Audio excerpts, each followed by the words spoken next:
Coach, good morning. Good morning. Another change, obviously, here. Can you talk about what happened? Glad you brought that up.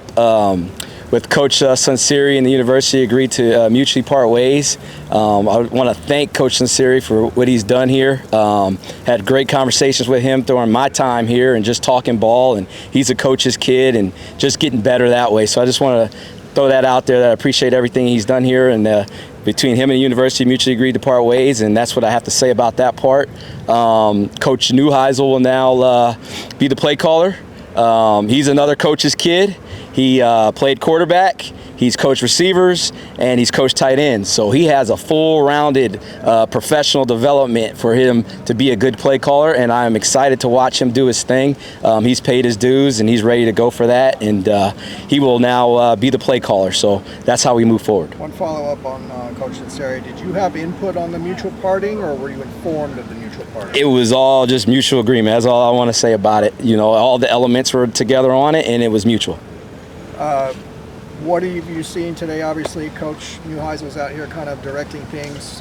What do you think about his offense and what we're going to see on Saturday? Definitely, and I don't want to get too technical. We got to play this game here on Saturday, but a lot of energy, just getting the ball to the playmakers. That's the big thing, and trying to be creative in doing it. But he coaches with a lot of energy and passion. You can hear him out there, and he's directing a lot of the traffic. So just like a quarterback that he was, pretty natural for him, and I'm excited to watch it go. But I don't want to get into particulars of what exactly we're doing, but he's doing a good job. And for that to happen, 3 days before a game, what's, I guess, the advice? Yeah, I mean, since, like I told you guys, when there's an interim coach, I mean, it's not like everything's just going great, right? So you have to adapt and overcome. So a lot of advice of, look, don't do too much, You have to do what the guys need to know for this game, and then we'll move forward with the next game. So the main thing was just, hey, be yourself, but don't think you need to install a whole new playbook and all that stuff. Do what we need to do for this game, and then we'll move forward. And we've heard that Noel Mazzoni might be brought in to help out analyst-wise. Can you speak about that at all? Yeah, that's still being worked out, so I can't really publicly talk about it, but definitely something that we're trying to get worked out. How difficult is this for everybody that, we've already had a coaching change, a defensive coordinator leave, and now you've got an offensive coordinator leave, 4 games into a season? Yeah, I mean, it's hectic times, but you have to deal with it. Nobody's going to feel sorry for a Saturday. I mean, it's not. So as things happen, good or bad, you have to deal with it, and you have to move forward in order for the performance to be good on Saturday. So we just keep moving forward. That's ball right now. It's college football. That's what it is. Some more particular issues. So Jerry was tight ends. Is he going to be doing quarterbacks now? Is somebody else going to be doing tight ends? So we have a lot of guys on staff that have tight end backgrounds, so guys will be working with the tight ends and stuff, but he's moved to working with the quarterback. So he was with them all day today. Will he be up in the press box during the game? We haven't gotten that far yet, but we'll get there. But yeah, we haven't even discussed it. We're not even there yet. So we'll get to that point probably tomorrow or the next day. There's a few guys we haven't seen out here in a little bit. Jaden Marshall, Croy Stewart, and Ben Perry. Can you get any status?